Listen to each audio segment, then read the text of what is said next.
नमस्कार मित्रांनो.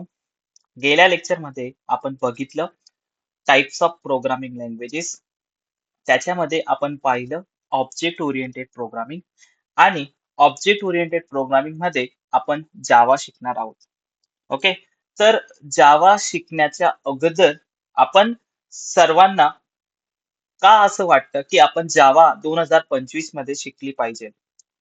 तुम्हाला कदाचित प्रश्न पडला असेल, जर एआय आणि एमएल आपल्याजवळ आहे, तरी आपल्याला जावाची गरज का? आणि याचं भविष्य काय? तर आजच्या लेक्चरमध्ये आपण या सगळ्या गोष्टींवरती भर देणार आहोत आणि आपण शिकणार आहोत व्हाय जावा इन 2025. तर सर्वात अगोदर मला सांगावंसं वाटतं, जावा गेली 25 वर्ष टिकून आहे. अजूनही ती आयटी इंडस्ट्रीमध्ये चालू आहे. जावामुळे आपण enterprise application, retail application, bank application, server side application आणि खूपच असे जे दैनंदिन जीवनाचे जे ॲप्लिकेशन्स आहेत, ते आपण त्याचं जे बॅकएंड चे जे काम आहे, ते आपण जावामध्येच करतो. जावाचं लेटेस्ट व्हर्जन 24 असून त्याच्यामध्ये खूप साऱ्या अशा परफॉर्मन्स, सिक्युरिटी, प्रोडक्टिव्हनेस अशा भरपूर अशा गोष्टी या जावामध्ये ॲड होत जात आहेत. तर जावाचं स्लोगन, जावाचा एक मंत्र आहे, तो असा की write once and run anywhere. It means you can run your Java in any operating system. Okay. तर तुम्ही एकदा लिहिलेला जावाचा प्रोग्राम हा तुम्ही कोणत्याही ऑपरेटिंग सिस्टीम वरती रन करू शकता. ठीक आहे. तर जावा तुम्ही भरपूर ठिकाणी वापरू शकतात. जावाचे ॲप्लिकेशन्स जर मला सांगायचे झालेत तर तुमचं वेब ॲप्लिकेशन. ओके. तर तुम्ही वेब ॲप्लिकेशनमध्ये जावाचा यूज करू शकता. ओके. तर जावा तुम्ही वेब ॲप्लिकेशनसाठी यूज करू शकतात. त्यानंतर हे रिटेल ॲप्लिकेशनसाठी जावाचा यूज होतो. तुमचं वेब ॲप्लिकेशनसाठी जावाचा यूज होतो. मोबाईल ॲप्लिकेशनसाठी जावाचा यूज होतो. तर असे जे भरपूर ॲप्लिकेशन्स आहेत, आपण त्याच्यामध्ये जावाचा यूज करतो. Micro services, cloud computing, big data, mobile apps, so all about Java.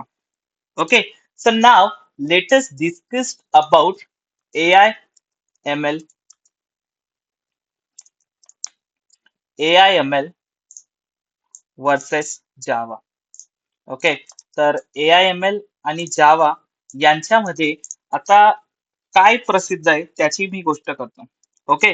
तर AI मध्ये तुम्ही खूप काही करू शकतात. ओके. आणि AI साठी तुम्हाला पायथनचा यूज तुम्ही करतात. पायथन योग्य आहे, पण AI-ML तुम्ही जावामध्ये सुद्धा करू शकता. ओके. तर असं नाही की तुम्ही AI-ML फक्त पायथनमध्येच करू शकतात. जर तुम्ही डीप लर्निंग 4J किंवा वेका किंवा MOA सारख्या लायब्ररीज जर तुम्ही तुमच्या प्रोजेक्टमध्ये टाकल्यात, तर तुम्ही जावामध्ये सुद्धा AI-ML करू शकतात. ओके. आणि खूप महत्वाची गोष्ट मला सांगावीशी वाटते या लेक्चरमधून, जो जे तुमचं AI आणि ML आहे, AI हे तुमचे टूल्स आहेत. It is all about tools. Okay. आणि जावाची जर गोष्ट केली तर this is the foundation. Okay. It is the foundation. AI is a tool and Java is the foundation. You have to everything store whatever your AI applications are going to work, that all applications data should needs to be secure and you have to deploy somewhere. Okay. तर AI चं जे backend असेल, तर ते सर्व backend हे तुम्ही जावामध्ये करतात आणि ते ॲप्लिकेशन सुरक्षित आणि स्केलेबल ॲप्लिकेशन जर तुम्हाला डिप्लॉय करायचे असतील, ओके, तर त्याच्यासाठी आपल्याला जावाचा यूज होतो. ओके. तर backend Java is all about backend.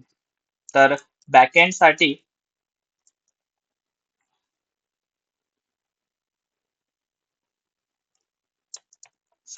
जावाचा use होतो. ठीक आहे. आता पुढचा प्रश्न आहे, can AI replace Java? Can AI replace Java? तर अगोदर आपण डिस्कस केलं की AI AI is just tool. Okay, AI is just tool and AI need backend.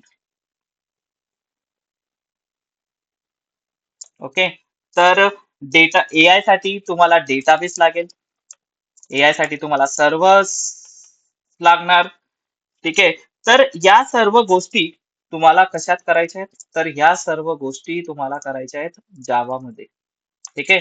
तर तुम्ही जर कॉलेजेसमध्ये असणार किंवा तुम्ही जॉब करत असणार and somebody is going to wash your brain that Java does not matter. It is not like that.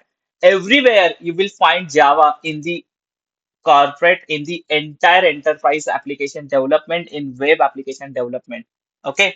So AI is all about that. तर AI बद्दल जर सांगायचं झालं, AI will automatically generate the code for you.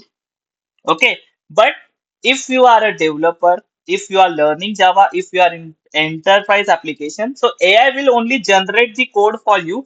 But what the code you have to manage, where which line you have to write, that you should know. Okay, तर AI फक्त डेव्हलपरला मदत करू शकतं आणि जर सांगायचं झालं तर प्रोग्रामरला तो रिप्लेस नाही करू शकत. ओके, तर हे झालं अबाउट AI. तर AI will not replace Java. Okay, so next about how Java we have why we have to learn Java. तर जावाचे जे ऍप्लिकेशन्स आहेत, ओके, ते applications Amazon, Google, Netflix, okay, Infosys, Mastercard यांच्यामध्ये यांच्यामध्ये ते बनवले जातात. ठीक आहे. अजून भरपूर साऱ्या कंपनीज मध्ये जावाचा यूज होतो. बॅकएंडला मोस्ट प्रेफर जावाचाच यूज होतो आणि जावामध्ये स्प्रिंग बूट, स्प्रिंग सिक्युरिटी, हायबरनेट फ्रेमवर्क मुळे जावा अजूनही प्रत्येक इंडस्ट्रीमध्ये टॉप 3 ची लँग्वेज म्हणून आहे. ठीक आहे.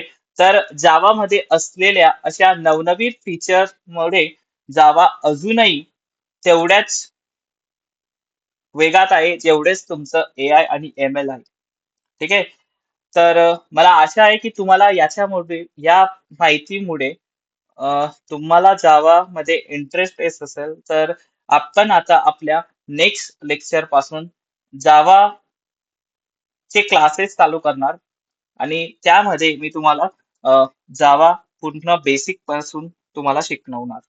ओके, तर जर सांगायचं झालं तर the conclusion of the session is that AI/ML आलं म्हणून जावा संपणार नाही. या उलट जर तुम्हाला एआयचं जर नॉलेज घ्यायचं असेल तर तुम्ही घेऊ शकता. त्याच्यासाठी तुम्हाला जावाचा आधार घेणं खूप महत्वाचं आहे. ओके, तर thank you so much for joining the session everyone. I hope you have you understand. Thank you.